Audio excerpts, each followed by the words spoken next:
Ladies and gentlemen, it's Peter Tobler from Jörn Springer's Auctions. I'm here with Magister Mötz, our expert in classic firearms, meaning small arms, handguns, antique firearms, ordnance rifles. You're going to tell us a little bit about what you're doing later. And we browse through all of the technologically interesting early small arms and pistols of the upcoming 45 Classic auction. That will be on the 21st of May in 2026. So could you please tell us a little bit about your profession here in the company, what you're doing, what's your background? I'm a retired officer and civil servant of the Austrian MOD, Ministry of Defense, and now I'm working here as a freelancer as the specialist for ordnance rifles and handguns and all other collectible arms. Yeah, I'm also a specialized author for books on small arms and cartridges. That's it. Very good, sir. And your books are very important for all these features here, especially about the Austrian and Hungarian, since it's considered together Austrian-Hungarian production of the late 19th and early 20th century. Yeah. So we're going to start with one model after another, all checked for safety, so don't be shy. We're going to turn it in every direction. The beginning is one of our many lots of the C96 series, lots 108. So what was interesting about this model? The Mauser C96 is one of the first self-loading pistols produced in large quantity. It was produced in about 1 million specimens until the 1930s in various types. It's charger loaded, so the magazine is fixed, and because of this grip here, it's called broom handle in the United States. It's a locked breech, and the cartridge is 7.63 Mauser or 30 Mauser in inch system, and it's a very accurate and very powerful cartridge with a high performance in penetration. Not so in stopping power, but in penetration. And it was also delivered with a shoulder stock. You can fix here in this rail and shoot with it like a carbine with the shoulder stock. Yeah, that's it for this model. It's a good start to have, and I think it's one of the most iconic styles of a frame, of a system. I think that what everybody will consider and see, and the difference is it's one of the few pistols that will be remembered for having the magazine in front of the trigger. It was a big change later on, and as you said, it's a carbine option, so there was a multi-purpose because the area was coming already back from the revolver age to the pistol age, more or less. Okay, cool. And we talk about European production, focus, of course, a lot on the Austrian period, but one major highlight this time is an American manufacturer, a little bit used because they are very tough to get here in Europe. And this is not what looks on the first glimpse like a 1911, but it's the earlier one. It's the true original predecessor of it. So can you tell us a little bit? Yeah, it's a forerunner of the famous Colt Government, of course, designed by John Moses Browning, the big American arms inventor.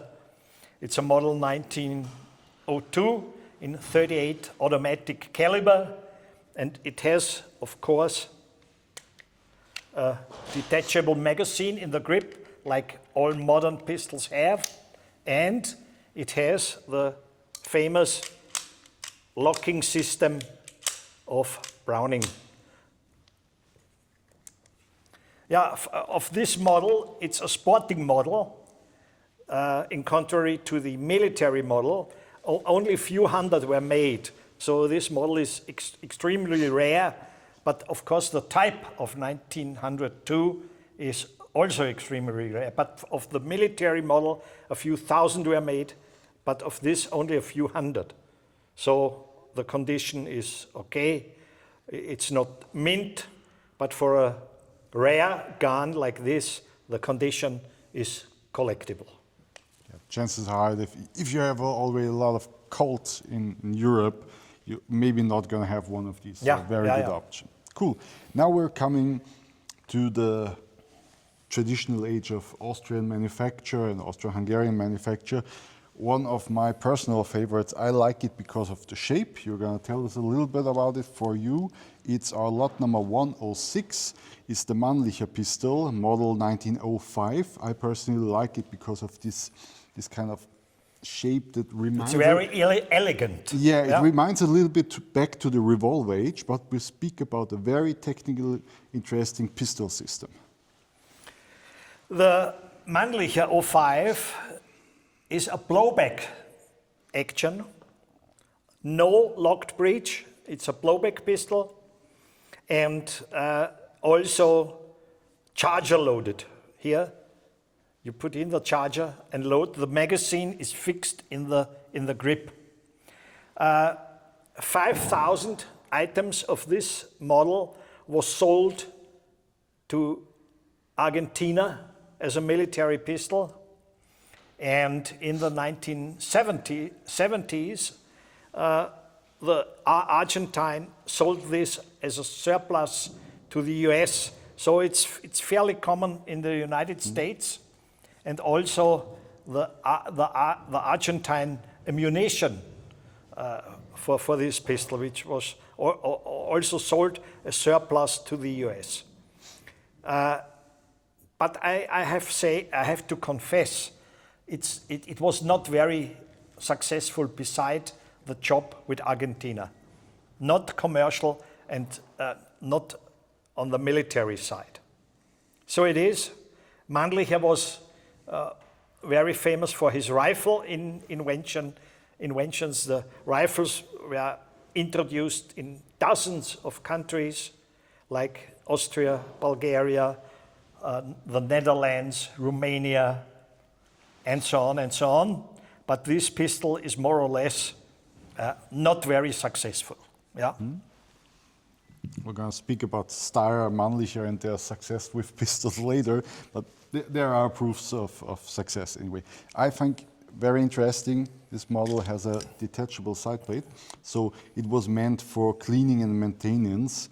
A feature nowadays would not be typically used for any kind of army or police service, because typically they have a gun master, weapon mastery that are servicing the pistols. So it was a nice idea, but maybe overrated for the typical daily purpose of back then. Probably one of the most nice looking shapes ever made on a pistol, and truly a long-term collectible that will get more rare and rare over the time. Now we come to a very specific model. We come to the Austria-Hungarian area, Hungarian manufacture, the Frommer model 1910, that shows plenty of technical interesting features in a very small pistol. What's up with it? This pistol was designed by Rudolf Frommer, a Hungarian arms inventor. He was also the director of the Hungarian arms factory of Budapest, where this pistol was made. Fegyvergyár Budapest is Waffenfabrik Budapest, Arms Factory Budapest. The special thing, like the Forerunner, model 1902 by Frommer and 1906, is it is a locked breech with a long recoil, which is very unusual. I will show you now the function of the long recoil. So the magazine is in a very modern way. It looks like a little Luger magazine. Yeah, it's a normal detachable magazine in the grip. And now the shoot is made, the shot is made. And as you can see, the breech was stopped in the rear position, and only the barrel and the housing of the barrel went forwards. And this is a very unusual system, a very archaic system, which was never made again except in the so-called Frommer stop pistol, which was introduced a year later in 1911. But this one, the model 1910, is a very rare pistol. Only about 10,000 were made, which is not a big amount for a pistol. And it was introduced with the Hungarian gendarmerie. But it's really a very interesting system and very rare. Nicely done, technical, very interesting system. Has a thumb safety also, which you remember, grip safety from the 1911 systems, for example. Lovely. But back then, everybody had their own ideas, their own concept, wanted to get their contract. So this is how those things were made up and set up for military or police. And when you get a contract, you're good. When you try to expand, it will show if it works out or not. Now we come to a Steyr system that was successful. There is a huge variety on models. So we have one specific Steyr model right here. It's the model 1911. It's the edition of the Chilean series. And you wrote a book about it. There are so many. Just tell us what is the general purpose of this system and the benefits. It's a locked breech, but with a rotating barrel. And this is a rare system. It was introduced in Chile in 1911, and the follower, the predecessor, model 1912, it's called Steyr in America because it has a hammer,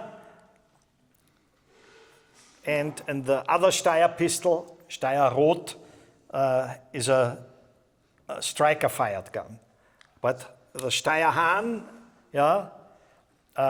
is also charger-loaded. The magazine is fixed in the grip.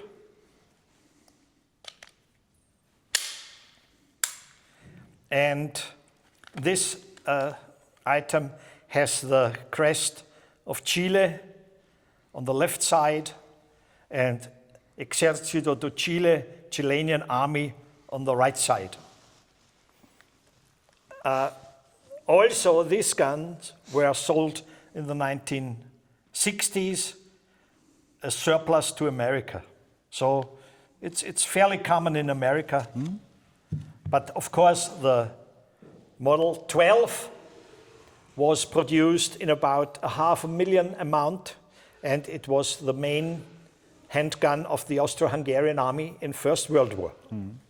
And the Steyr could be considered the most successful Steyr pistol in history. Very good, very good. I love this. Personally, I prefer the Rot because of the styling, but from the reliability and everything, those keep it shooting up to date. So very nice. And we finished this quest of early pistol system of the 20s, around the 20th century, with the maybe most famous, most iconic, and long-term most successful system in a very early version. So you're going to tell us a little bit about this and what made it so, what made the high impact also in the reliability over decades with this one here. It's of course, we talk about the Luger, so Parabellum series. In Europe it's called Parabellum, in America it's called Luger, following the designer Luger. He was an Austrian, but he worked for the German arms company DWM, Deutsche Waffen- und Munitionsfabriken, and he redesigned the Borchardt pistol model of 1893 to this Luger. The special thing is the toggle link action. And this is fascinating because it's not used very often in arms technology. This pistol was introduced in 1900 in caliber 30 Luger 765 Parabellum in Switzerland, and this was the beginning of the success of this system. 1904 it was introduced in 9mm Luger caliber in the German Navy, and in 1908 in the German Army. And this model 1908 P08 pistol 08 was the most successful model, produced in about 2 million amount, 1 million at DWM, and from the 30s on at Mauser in Oberndorf, another million. It was the standard handgun of the German army in First World War and also in the Second World War. It was produced for the military at Mauser until 1942 and then replaced by the Walter P38. Yeah, this early model has no bolt catch, as you can see, and the later models from 1913 on have then a bolt catch, and you have to take off the magazine to release the breech. Yeah, that's it. This early model of 1911 is in a very good condition, and it's very rare because the German military P08 were all equipped with a bolt catch afterwards. So if you get one without this conversion, it's very rare.